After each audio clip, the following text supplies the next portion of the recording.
Imagine you're just, scrolling through Instagram. Oh, yeah, we've all been there. Right. You're just casually swiping, maybe burning a few minutes in line, and suddenly this reel just takes over your screen. Let me guess. A verified wellness coach. Exactly. A verified wellness coach. And the production quality is just flawless.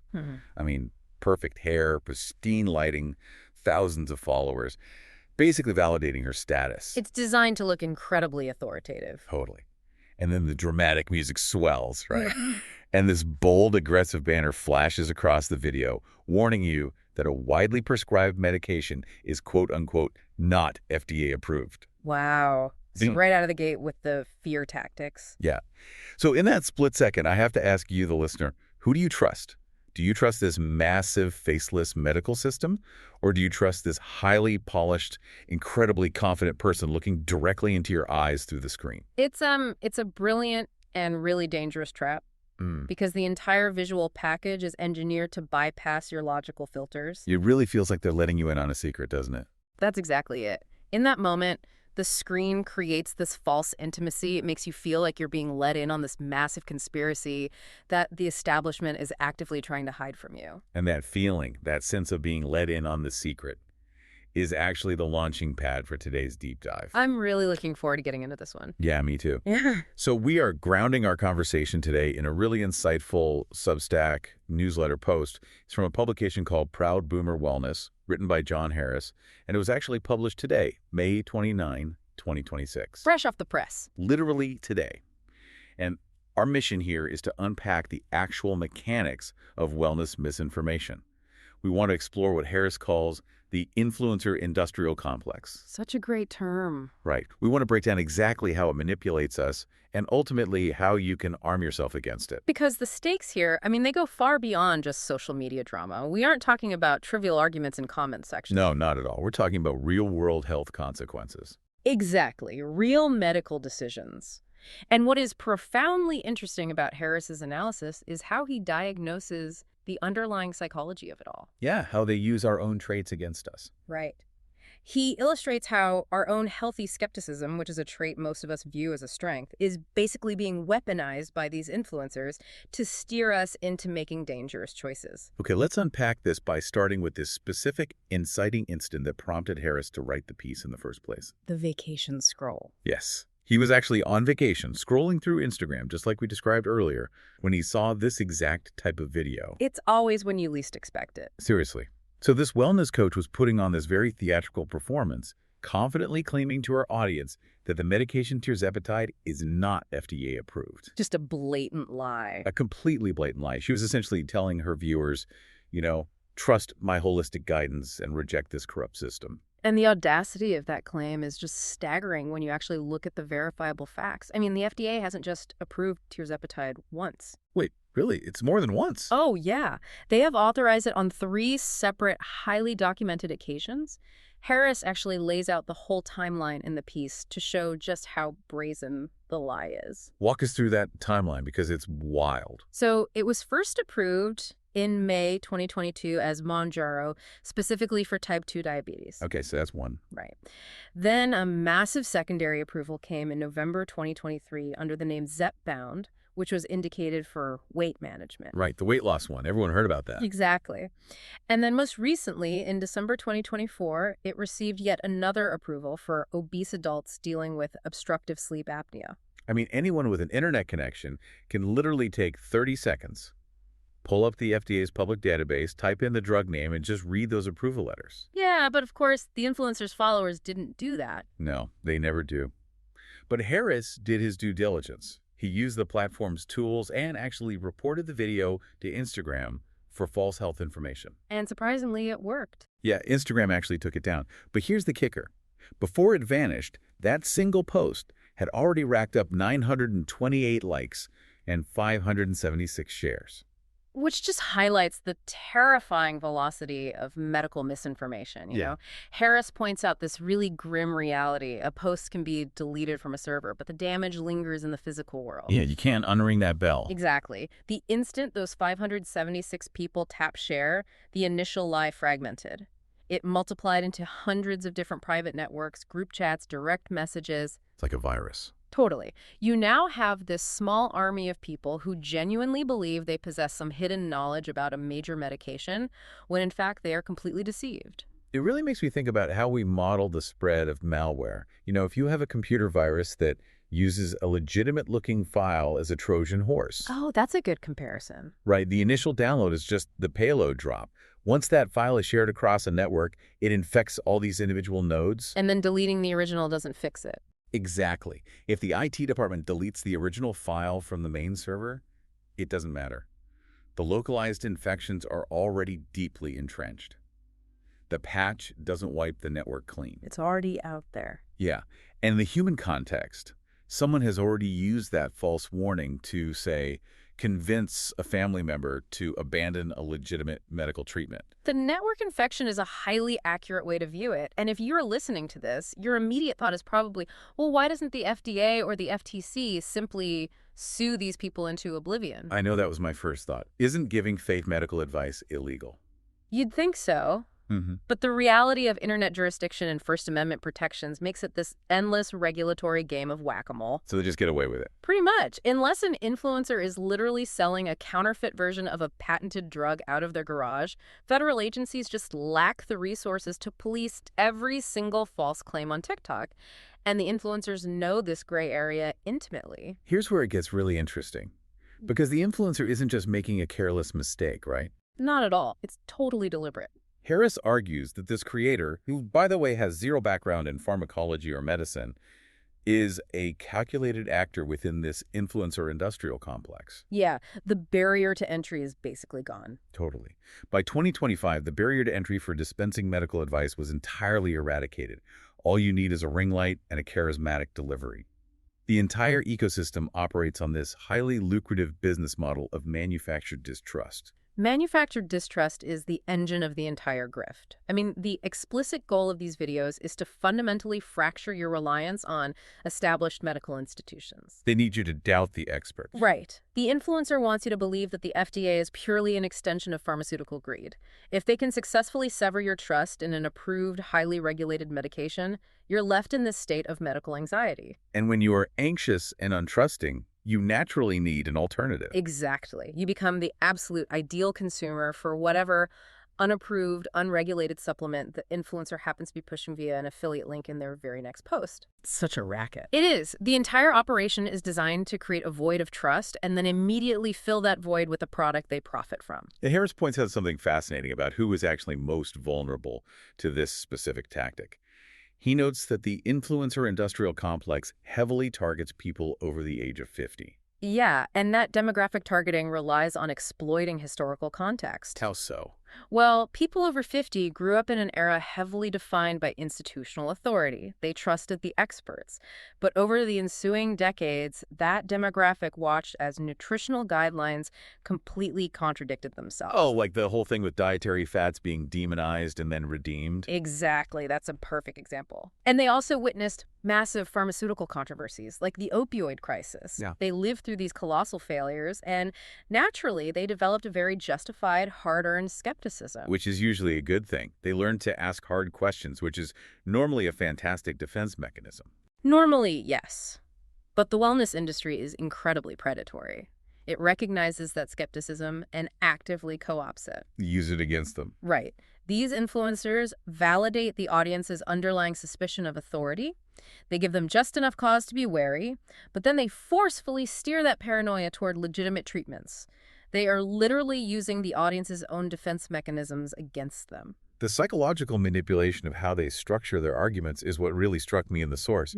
Because they don't just stare into a camera and scout pure fiction. No, that would be too obvious. Right. If they did that, people's mental firewalls would block it immediately. Instead, they serve up what Harris calls a truth sandwich. Ah, yes, the truth sandwich. The construction of that is really a masterclass in cognitive exploitation. Let's break down the layers of how this influencer actually built her argument using that sandwich method. Sure. So Harris notes that she deliberately mixed her core lie with highly verifiable partial truths. She didn't just attack the drug right away.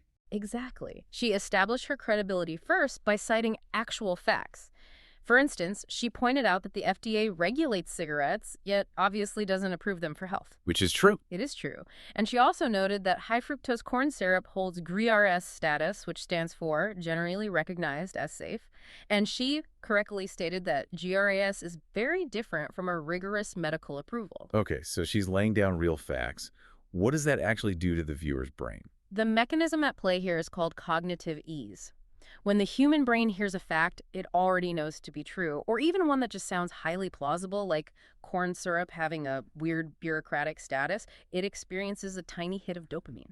Interesting. Yeah, the brain effectively says, okay, this person is speaking facts, and as a result, your critical thinking firewall just drops. Right. The mental friction required to scrutinize the next sentence disappears completely. Oh, wow. So when the influencer slips the actual lie about tirzepatide into the middle of those truths, your brain just swallows it whole. Exactly, because the verifiable facts act as a Trojan horse for the lie.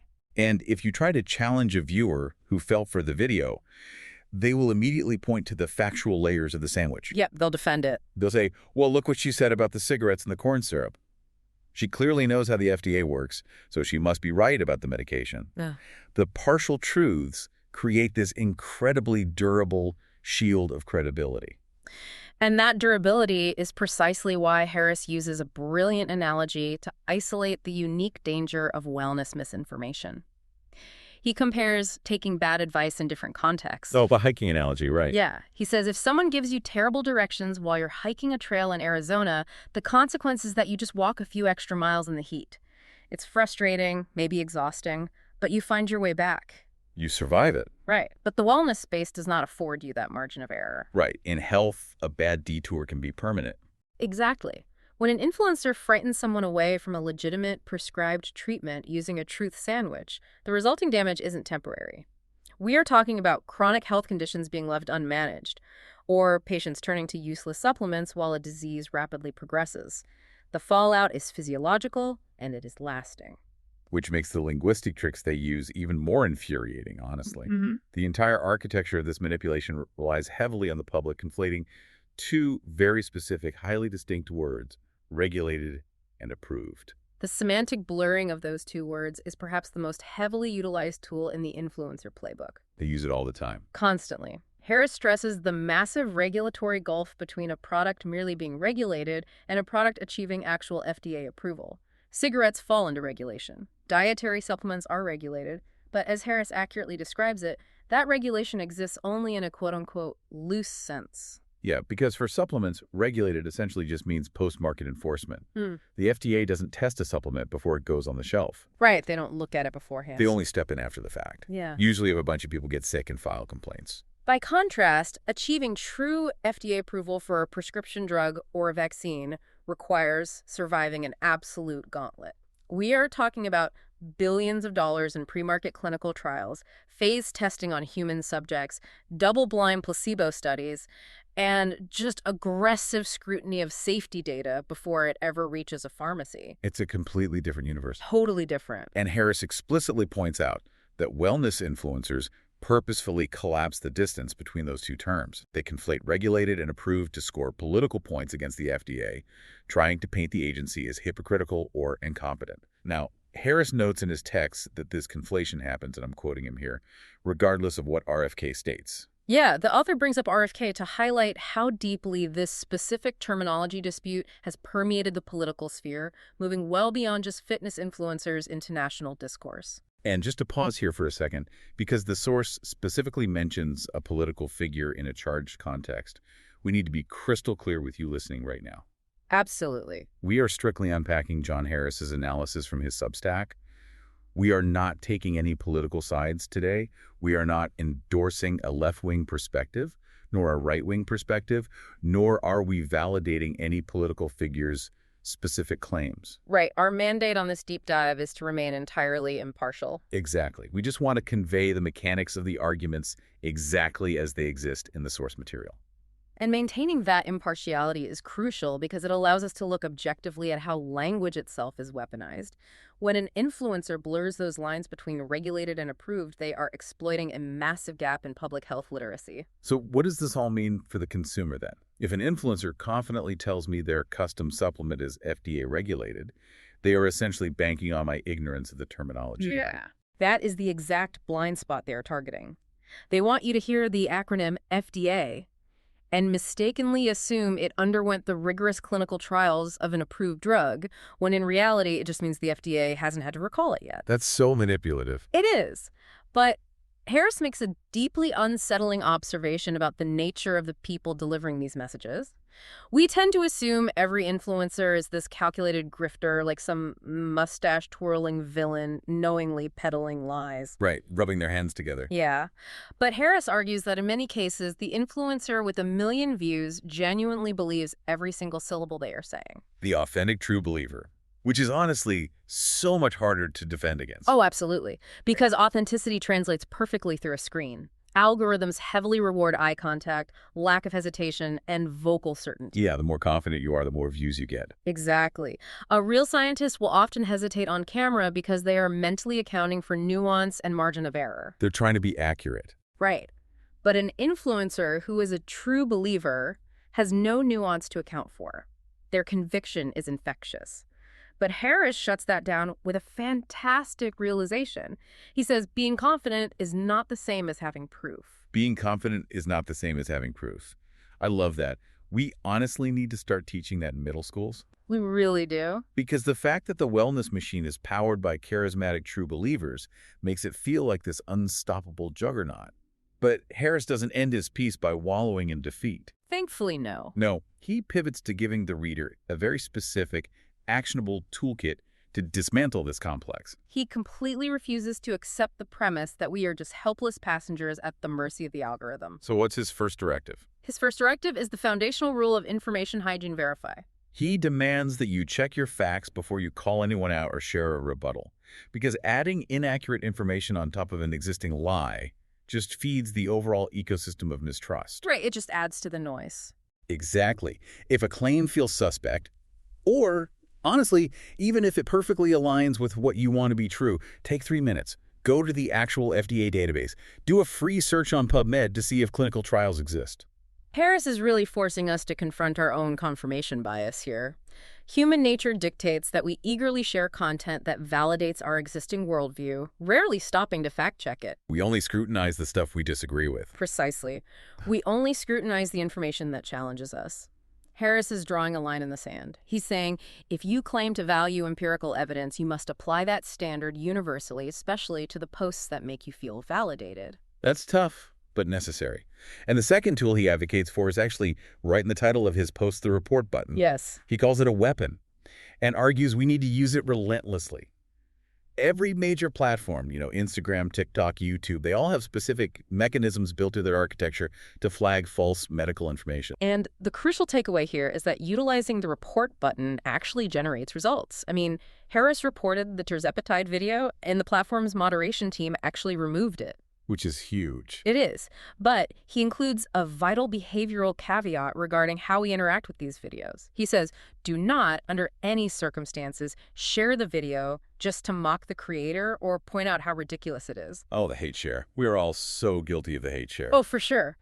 But algorithms are largely agnostic to sentiment. They cannot differentiate between an outraged share and an enthusiastic endorsement. They just see clicks. Exactly. They only measure engagement velocity. So when you hate share a bad medical take, you are actively doing the influencer's promotional work for them. Harris's rule is strict here. Flag the post accurately and immediately scroll away. Okay, so verify, report. What's his third directive? His third directive is to mercilessly demand citations. He argues that you should aggressively audit who you follow. Make them show their work. Exactly. If an influencer is dispensing medical protocols but cannot immediately point you to the peer-reviewed research supporting it, they are not educating you. They are marketing to you. That's a great distinction. Harris actually notes his own exhausting process with this. He states that documenting the evidence and citations for his book actually consumed more time than writing the prose itself. Wow. Yeah, and if he suspected something was true, but lacked the empirical data to back it up, he forced himself to state that limitation clearly. See, that transparency is the hallmark of actual expertise, contrasting perfectly with the influencer's unearned confidence. It really is night and day. I deeply appreciate Harris's proactive stance here. Giving people tools is always better than just giving them panic. But I do have to push back a little on the scale of this solution. Okay, let's hear it. When you look at the absolute fire hose of misinformation being pumped out by the influencer industrial complex globally, like every single hour, doesn't relying on individual users clicking report feel wildly inadequate? I mean, it feels less like fighting a war and more like trying to empty the ocean with a teaspoon. It is remarkably easy to succumb to that algorithmic nihilism. I mean, the scale is undeniably terrifying. But Harris directly counters that sense of futility. How so? Well, he acknowledges that everyday users did not engineer this attention economy, and yes, the wellness machine is vastly better funded than the truth, but his philosophy is firmly rooted in collective friction. Like severing the transmission chain. Exactly the point. Every single post that gets fact-checked, reported, and pulled down represents a severed node in that viral network. That's a good way to look at it. Right. If Harris hadn't reported that tirzepatide video, how many more thousands of screens would it have infected? How many more patients would have flushed their medication down the toilet based on a truth sandwich? Too many. Exactly. The structural tools to introduce friction exist right on our screens. Harris leaves his readers with a blunt, empowering directive: pick a side and do the work. Pick a side and do the work. I like that. So let's recap the critical takeaways from today's deep dive. Let's do it. The influencer industrial complex operates this massive, highly optimized business model designed to manufacture your distrust of legitimate medical institutions. They utilize cognitive ease, hiding dangerous lies inside verifiable partial truths. Yep, the truth sandwich. They heavily exploit demographic skepticism and bank on the public misunderstanding regulatory semantics, like the difference between regulated and approved. But you have agency. Exactly. You can insulate your community by rigorously verifying your own biases, demanding transparent citations, and starving the algorithm of outrage by simply using the report button and moving on. And as we wrap up, I just want to leave you with a final thought to mull over. It builds on Harris's observations about demographics. Okay, what is it? We explored how the wellness industry expertly preys upon the hard-earned, healthy skepticism of people over 50. But if we look at the generations growing up entirely inside this algorithmic ecosystem, Gen Z and Gen Alpha, it presents a terrifying puzzle. Oh, because they've never known anything else. Right. How do we successfully teach the next generation to be rigorous critical thinkers without inadvertently breeding them into absolute cynics? That's a fine line. It is. Because if they default to distrusting all data, all science, and all institutions, we're simply priming them to pledge their loyalty to whoever happens to be the loudest, most confident influencer in the feed. Wow. That is a staggering challenge for the future of public health. It really is. Well, thank you for joining us as we unpack this deep dive. Keep questioning the media you consume. Always demand the evidence. And the next time a polished video tries to warn you about a massive institutional secret, take a step back and ask yourself, who is actually profiting from my anxiety? Such an important question. Until next time.